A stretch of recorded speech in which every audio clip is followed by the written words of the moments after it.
What's going on, people in YouTube? Kimchi Chris here, and welcome to today's brand new video. Today's somber and sad video, a video that I wasn't sure if I was going to make, but a lot of you want to know my opinions about what's going on, so I decided to throw it out there for you guys. Today we are going to talk about the untimely passing of Mr. Bob Kulick. And just to get it out of the way early on in the video, yes, I did release a video last year entitled "Has Bob Kulick Gone Insane?" That's kind of a summary and commentary on the perplexing way that he was presenting himself to the media and some of the things he was discussing in a lot of podcast interviews and live events and things of that nature. It was a weird time to be a Kiss fan as far as Bob Kulick went, and do I regret making the video now with everything that's happened? Not particularly, because it was just kind of a painting of what was going on at the time. So if you want to go back and check that video out, you're welcome to. I'm not taking it down or anything like that, but that's not what we're here to talk about today. Because today we are here to talk about the life, legacy, and music of Mr. Bob Kulick, and there's a lot to talk about in that regard.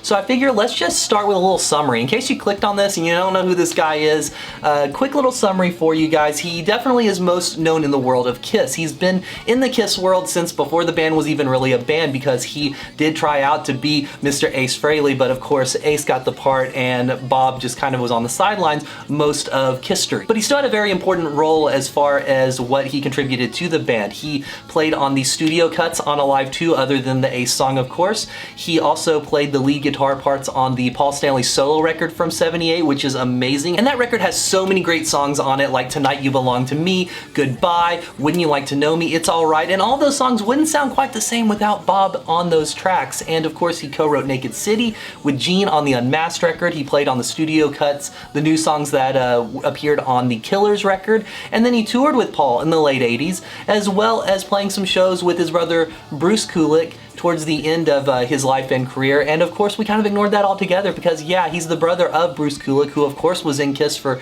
quite a while. So, you know, we have him to thank for that, because he was kind of that connection that initially got them all together and got him, you know, into the band in that regard. But Bob did a lot more than just being a ghost player and a sideman for Kiss. He also worked with Meatloaf, Doro, Motorhead, all kinds of artists. If you look up his Wikipedia page, there's a lot to take in. This guy did a lot. He was busy throughout his entire life. And you know, you gotta commend a guy that always made music until unfortunately the day that he died.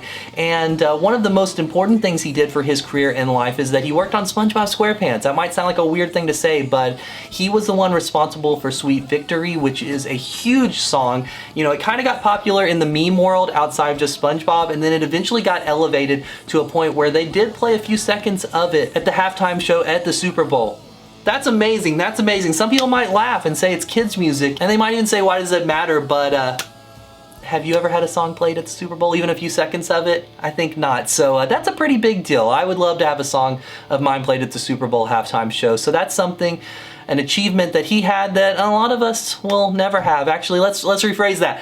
Most of us, if not all of us watching this video, will never have that achievement. So good job, Bob. That was pretty cool of you. And of course, outside of all the bands he worked with, he did release solo music and was always busy. He was always very busy. So that's kind of a quick little summary of Bob there, you know. And I know I left out a lot of stuff. I didn't even touch on his band Skull. I didn't talk about a lot of the bands he produced, a lot of the tribute records he was involved with. But you know, we don't want to spend an hour here talking about all of that. I don't want to make this a history video, because we're here unfortunately to talk about the passing.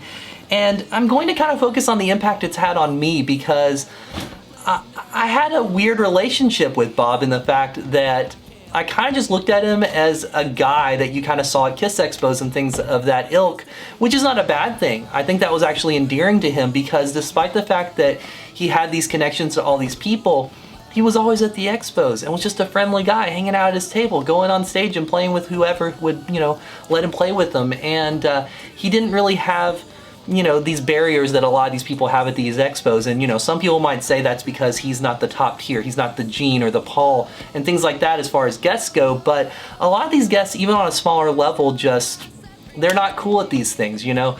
It's not so much in the Kiss community and the Kiss expos, but more so like the anime cons and some of the nerd stuff I've been at. You definitely run across some people that don't have any level of fame and definitely act like they have the biggest level of fame ever. And Bob didn't really have that when dealing with the fans. I know some people have said quite the contrary when dealing with them on business matters, but when dealing with the fans and meeting the fans and the people that really, you know, support him, he was always super, super nice. Case in point, I was super excited to meet Bob Kulick at the Atlanta Kiss Expo a couple years back, the one that Vinnie Vincent came out at again, and as excited as I was to meet him, I didn't get to meet him. I saw him at his table, I saw him hanging out, but the fiasco of that convention meant that a lot of people like myself were just stuck in line to meet Vinnie all day. You can watch my video about that if you're really interested in more details on that. There's a two-part series on that from a couple years back on the channel. You can find it.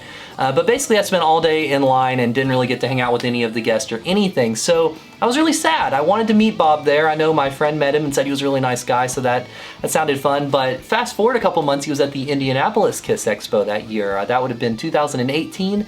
And I was like, this is the time, this is the place, I'm going to meet Bob, it's gonna be cool.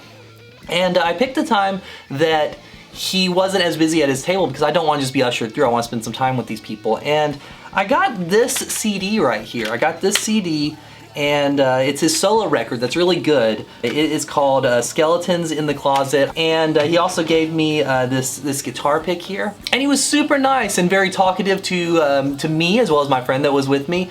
And a funny story, my friend was maybe a little bit drunk, and when he gave me the guitar pick, he asked my friend if he wanted one. My friend just kind of looked at him, and Bob said, "Do you want the guitar pick?" He seemed a little bit confused by his reaction, and I just kind of told Bob, yeah, he's a little bit drunk right now, and Bob said, "Oh yeah, I can tell," but he gave him the guitar pick anyway and sent him along on his way. And you know, the thing is, when you're someone like Bob Kulick and you've spent your entire life around musicians and stuff, you've been around messed up people, and I'm sure that starts to get old at some point, but he was still nice to him, so that's a really good thing. And of course, later on in the convention, both nights of it, he played on stage, one night kind of with the All-Star Jam situation that they had going on, and the next night with Bruce. So I did get to see Bruce and Bob perform together, and I didn't even have to go on the cruise. How amazing is that? And of course, their set consists of a lot of deep cuts from both of their eras with the band. We got to see Larger Than Life and All American Man and Turn on the Night, all kinds of great songs from both of them, and they were on fire. Bob was an amazing performer, Bruce was an amazing performer, Ace came on stage and played with them, Eric Singer was up there.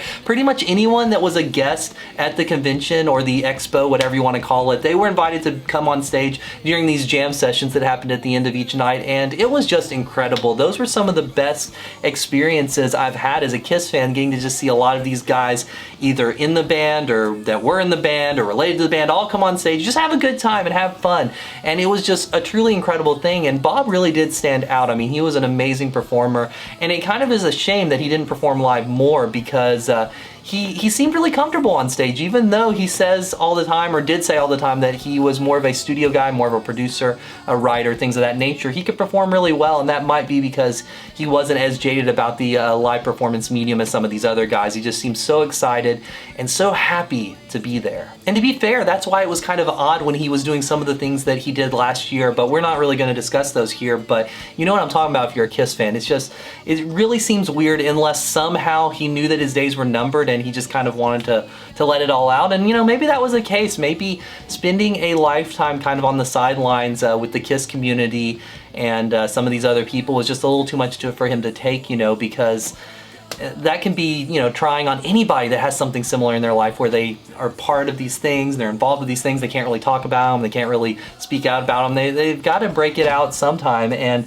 that's something I didn't really touch on in that video, but probably should have, that, you know, at the end of the day, he's human just like all of us. But with that being said, I hope that ends up being a footnote in his legacy in his life. I hope that he's remembered for the music and his interaction with the fans and everything, because that's what's really important at the end of the day. Now, as of the recording of this video, we don't know the cause of death. Bruce Kulick was the one that broke the news to everybody and kind of got it spread all over the internet.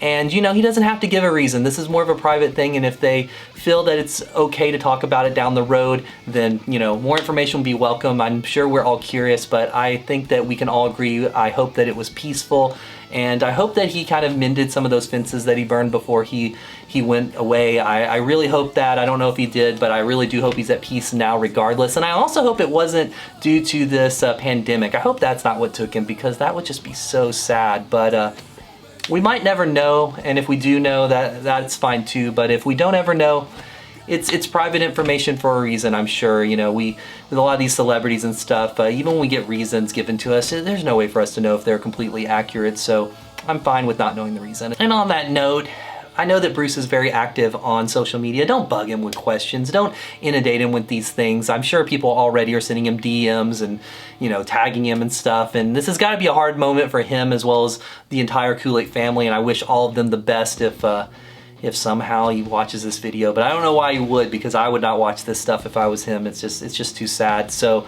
with all that being said, I think I'm just gonna finish this video up. So leave some comments below with some of your memories about Bob Kulick, some of your experiences meeting him or listening to his music.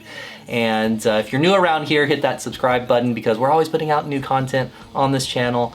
And it's usually a little bit more fun than this, but this video just had to be made regardless. And give this video a thumbs up, so that hopefully we can spread a little more positivity about Bob and his legacy. Thank you guys so much for watching. My name is Kimchi Chris, and I will see you guys on the next video.